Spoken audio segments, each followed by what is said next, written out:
What is happening, guys? Welcome back to the Rocker Chad YouTube channel. So, in a previous video, I had said I was going to do a description video on Vannie because a lot of people asked what she was. So, here we are. So, Vannie is... Oh, I touched your head. Oh, that's one thing. Let's see. For starts, snakes are supposed to be head shy. She loves head rubs. So she is I can't talk today, a Colombian red-tailed boa. Now, she is a true BCC, or boa constrictor, which means, well, she's female as well, which means she's going to get about 12 to 14 feet long one day. Okay, she is also a paraglow. Now, paraglows are modified genetics which alter a boa's coloring. Now, in order to get a paraglow, that consists of three things. An albino, which everyone knows. That's like white and yellow, sometimes the red eyes. She is part sunglow, which by the name, it's like red, yellow, and orange. And then, last but not least, a hypo. Hypo, it just kind of like pulls the coloring out, so it waters it down, so to speak. But when you combine all three, you get Vannie.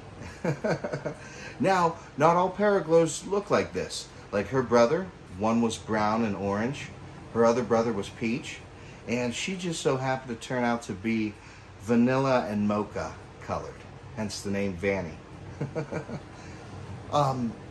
Big thing, personality-wise, as you just saw, this is all unscripted. It's unrehearsed. We're just winging it. And it's all raw. You saw. Snakes, they're usually head shy, which means you touch their head, they freak out. You see how nice she is. A lot of people are afraid of them, and it's perfectly natural to be. But they're not what they're made out to be. As you could tell, she just loves to cuddle. That's all they want to do, is just hang out. A lot of people, oh, I don't want to get bit. Of course, wild ones are going to bite you. Wild anything will bite you. Wild dogs will bite you. Look what happened to Rockefeller. He got killed and eaten by wild people out in New Guinea. So, more of the story, wild anything will bite you. But they make great pets. They have great personalities. She's a people person. She'll hang out with anybody just like this. She's absolutely amazing. The next thing I wanted to cover was her living environment specifically. Boas, if you're thinking of getting one, know that they have a very strict parameter living environment. For starts, the bottom, you're going to want like not basking area, a base temperature of between 80 and 85 degrees. That's a nice little spot where they can chill, so to speak. Next, you're going to want a mid-level of roughly 85 to 90 degrees.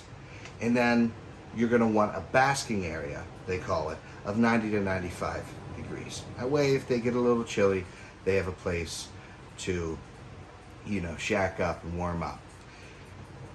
Humidity is extremely important. Boas, because they come from Colombia, it needs to be hot and humid. Realistically, you're going to want to keep them in about 60 to 70% humidity. Hers, I'll do a whole separate care guide regarding her exact setup, but I usually keep it around 65%, and it's been absolutely amazing. Next is eating habits. Frequency-wise, she eats, I would say, every 10 to 14 days. Now, some breeders, they'll say every week. Other breeders will say what you call slow grow, every other week.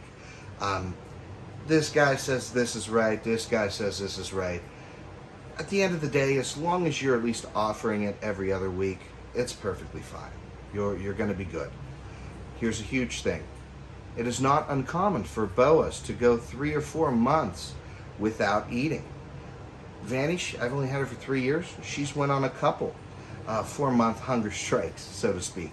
And nothing changed whatsoever in living conditions or anything. Everything remained absolutely perfect. It's just sometimes what they do. So if you do end up getting a boa and you're offering a food and it doesn't eat, do not be alarmed. It's perfectly common for them. Big thing when feeding them: frozen and thawed mice. And this is a complete real story. This is why. So my aunt is 4'10", and she used to breed Burmese pythons. She had a 21.5 foot and a 19.5 foot one.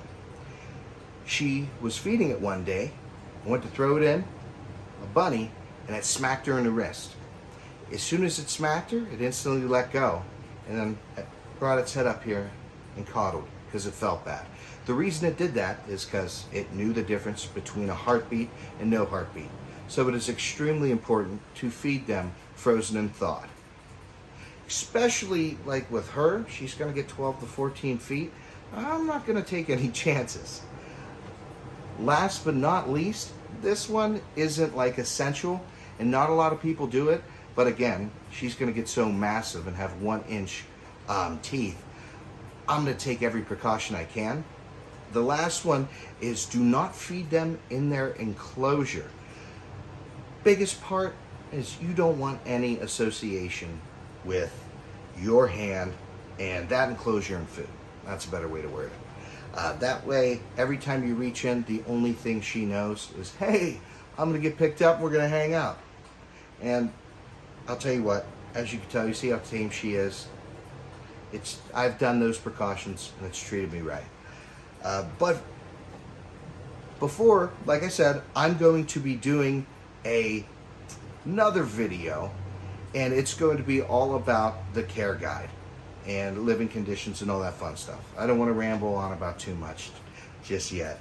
But yeah, that's a little rundown on Vannie. You're going to be seeing a whole heck of a lot of her. You're going to get to see her grow throughout the years, and all that fun stuff.